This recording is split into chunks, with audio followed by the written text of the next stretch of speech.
सो हमें क्या करना है थर्ड क्वेश्चन में that you have a uniform cylinder of radius r kept on an accelerating platform as shown in figure. Cylinder roll without slipping on the platform.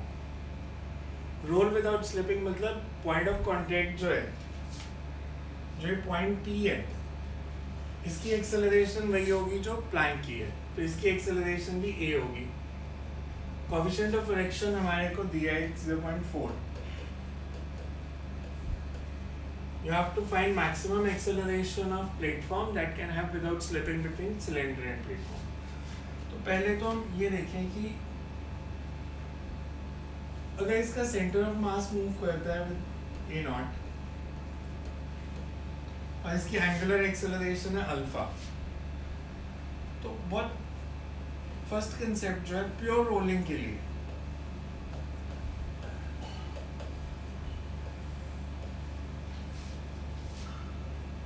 इस point की acceleration जो होगी that is A naught minus R alpha, और ये A के equal होनी चाहिए. Point of contact की जो एक्सेलरेशन है that should be equals to A. That means A naught is equals to A plus R. This is our first equation. अब ये आगे गया क्यों? Because of frictional force.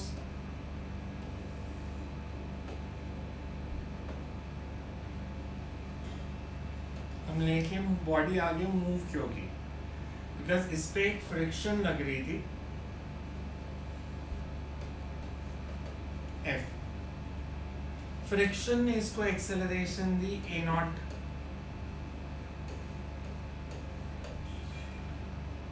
तो फ्री बॉडी इक्वेशन बनी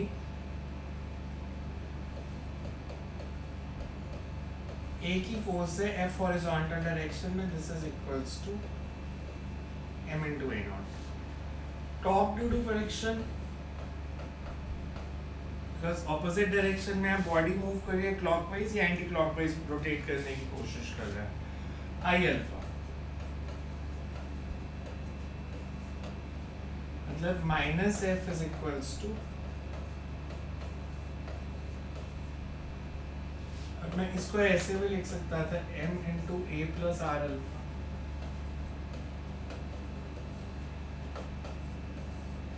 सेकेंड एंड थर्ड इक्वेशन को add कर देते हैं.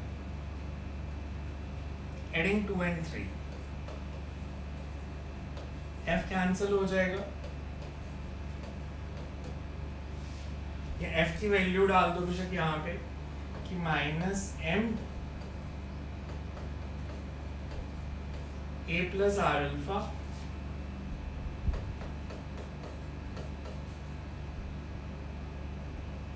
should be same small r.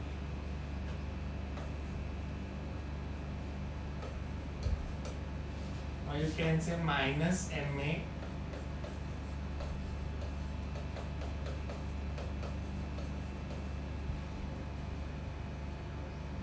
or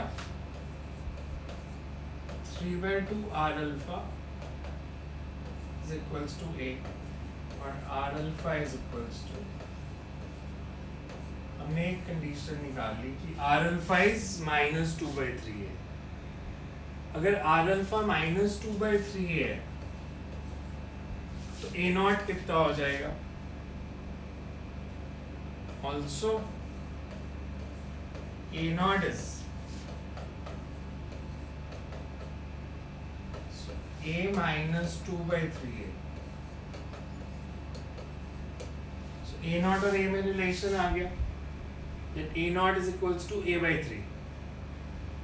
A naught is equals to A by 3 की वैल्यू आ गई. अब हमारे पास हमने बताना है कि A है कितना, तो हम कौन सी इक्वेशन यूज करें? हमारे पास A naught की वैल्यू आ गई, A naught is equals to A by 3.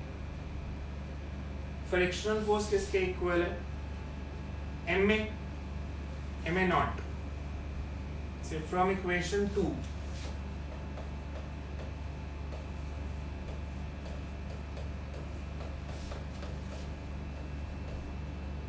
this is M into A by 3 and frictional force is mu mg.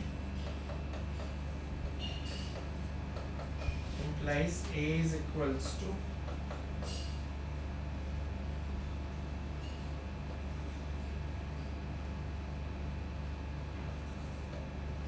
three mu G.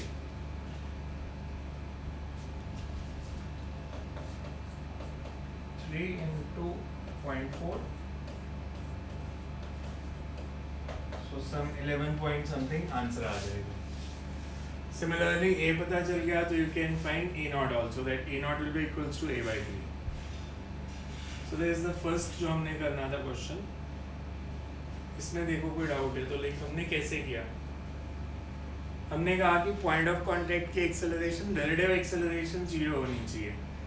Point of contact की रिलेटिव एक्सेलरेशन 0 होनी चाहिए. Point of contact की है कितनी, translation के कारण A naught, rotation के कारण आर अल्फा. तो A naught minus R alpha should be equals to acceleration of plank. A की फोर्स लग रही थी F is equals to ma naught is equals to A naught की वैल्यू डाल दी, torque due to friction. So दोनों को add किया and you will get the result.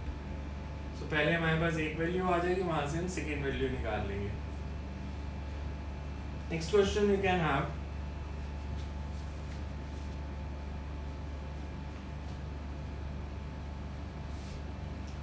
We are given that a plank of mass m is placed on a smooth surface over which a cylinder of mass small m and radius r is placed. Now the plank is pulled towards right with external force F, linear acceleration of plank. Force F लगाऊंगा तो plank पे जो frictional force act करेगी that should be opposite. इस पे force लगेगी same आगे. अगर मैं रिलेटिव टू प्लैंक लिखता हूँ, अगर प्लैंक की एक्सेलरेशन है मान लो AP,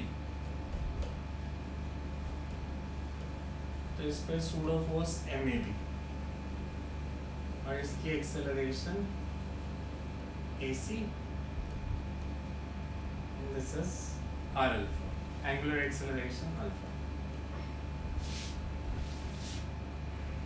So ये फोर्सेस मार्क किए अभी मैंने. अगर मैं इसकी इक्वेशन रिलेटिव टू प्लैंक लिख रहा हूँ तो ये point of contact should be at rest relative to plank. मतलब AC should be equals to R alpha. FBD for Planck.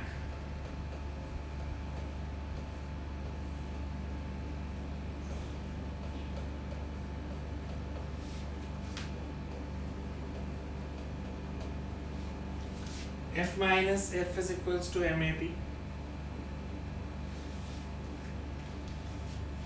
for block.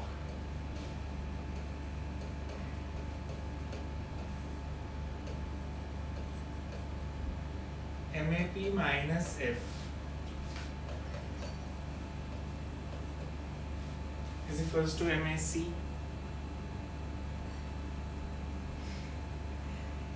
torque due to friction. RF is equals to I alpha. Alpha is AC by R. F is equals to IAC by R square. I is half mR square into AC by R.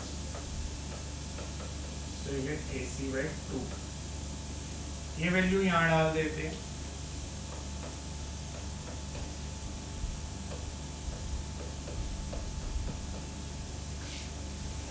Three को substitute in 2.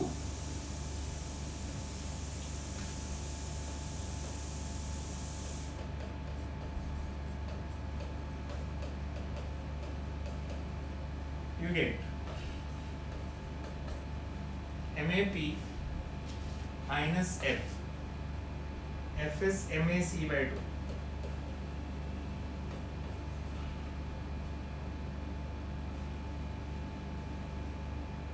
This is for cylinder, so small m.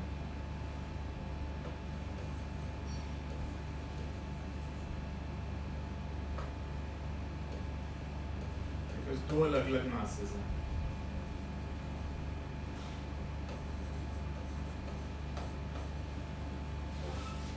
MAC by 2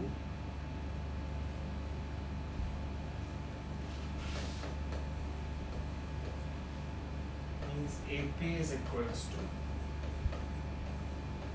3 by 2 AC.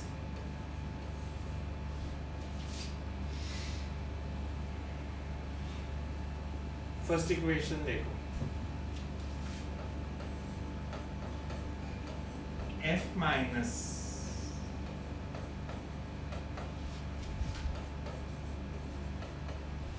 that means F minus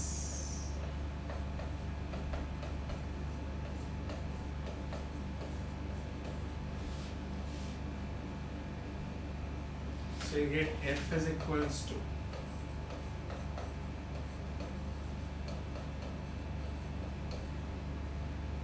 M plus 3M AC is equals to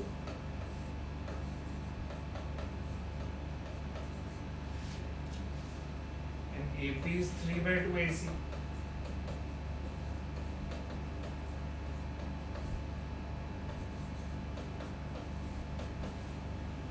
So there is the answer. So basically हमने क्या किया, हमने point of contact को rest पे लेना है because it's given that it's pure rolling. Pure rolling है तो AP should be equals to the AC should be equals to R alpha. उस condition को use करके you can derive the result.